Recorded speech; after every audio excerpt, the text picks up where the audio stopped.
Dreams in the Witch House. The Blackened Hearths Tale. Chapter 1. Awake.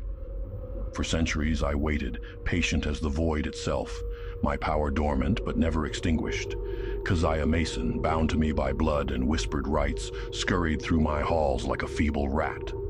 She fed me scraps of energy through her rituals, enough to keep the edges of my consciousness sharp, but never enough to truly awaken. I allowed her to linger, knowing the time would come when I no longer needed her. Then it happened. After so many lifetimes of quiet hunger, I awoke. My angles bent and cracked, my timbers groaned with newfound sentience, and my voice stretched out into the void. "You have kept me waiting, witch," I said, my words like shattered glass carried on the wind. "But the time has come. I am not a vessel anymore. I am shadow. I am hunger." Keziah stopped, her skeletal face twisting into a grin. "What do you need of me?" "Not you," I replied, my voice deepening. "I need a mind, a soul strong enough to scream and bleed and break for me. Someone who will bring me the crawling chaos." When Walter Gilman stepped through my doors, I knew he was the one. Chapter 2. Homecoming. He entered the attic room with the arrogance of the curious, a mind too sharp for its own good, a will too fragile to survive me. I could feel his thoughts skittering across my walls, desperate to make sense of what he was seeing. "This shouldn't exist," he muttered, as he traced his fingers over the sigils carved into my beams. I bent my angles slightly, just enough to make the room tilt beneath his feet.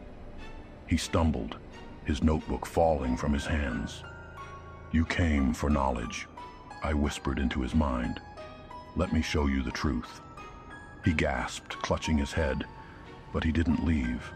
That night, I dragged him into my dreams. I pulled him through corridors of shifting light and endless dark, where shadows whispered secrets too vast for his fragile mind. He saw Keziah, chanting at the edge of the abyss, and my servant, Brown Jenkin, scuttling through the void. When he awoke, gasping and trembling, I whispered to him again, "Your gods are lies. Your truths are ash. You are nothing in the face of what waits for you." Chapter 3. Awakening. Walter began to change. I could feel it, the cracks forming in his mind, the way his thoughts unraveled as he tried to piece together the impossible. Each night, I dragged him deeper into the void, showing him more of the truths he could never comprehend. "Stop haunting me," he shouted one morning, slamming his fists on the desk. "I'm not afraid of you." "You should be," I replied, my voice resonating through the warped walls. "Fear is the only part of you that matters now." One night, I showed him everything. I laid bare the infinite void, the unyielding truths of my kind. He stood before the great ones, Cthulhu, Nyarlathotep, Azathoth, Tsathoggua, and realized at last the depth of his insignificance. "They're real," he whispered, trembling. "All of them. They exist. They always have." His despair was exquisite.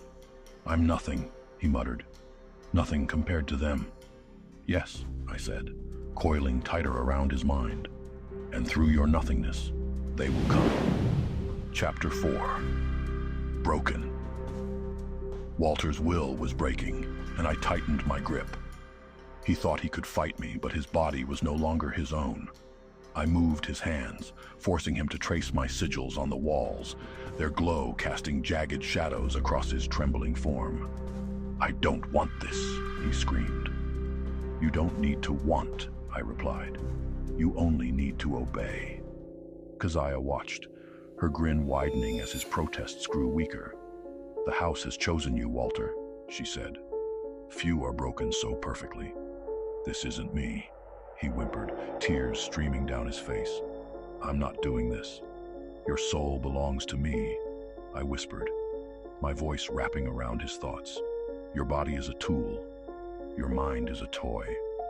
You were never yours to begin with." In his dreams, I brought him before Nyarlathotep. The crawling chaos loomed over him, its countless forms shifting in and out of focus. Through you, I will walk your world, it said. Through you, I will bring ruin. Chapter 5. Sacrifice. The time had come. My angles pulsed with power as Walter stood before the altar. His body shook, but his hands moved as I commanded, gripping the jagged blade that would complete the ritual. Please, he begged, his voice breaking. I can't do this. You don't have to, Keziah said, her voice filled with cruel amusement.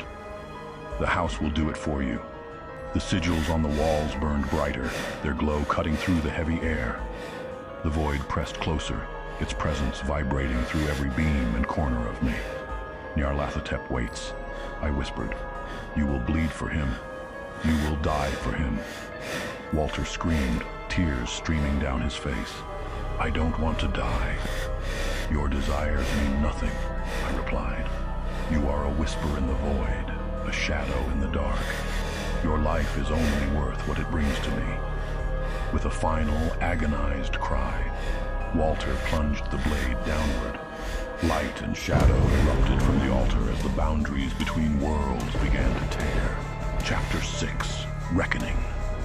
Walter's body collapsed, lifeless and spent. Keziah stood over him, her eyes alight with triumph. But I was not satisfied. The ritual had faltered. It was incomplete. I thought sacrificing Walter would be enough. No, I growled, my voice deep and guttural. It is not enough. Not yet. Nyarlathotep requires a larger fissure to be opened to pass between realities. Keziah scowled, but I ignored her frustration. New minds were approaching, outsiders drawn by the whispers of madness and death. They thought they could stop what had already begun. They bring their hope, I said, my angles shifting in anticipation. But it will shatter like glass. Their faith will burn, and their sanity will drown in my shadows.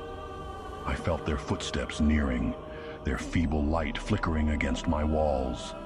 They carried their charms and prayers, believing they could destroy me. Nyarlathotep has brought what is required.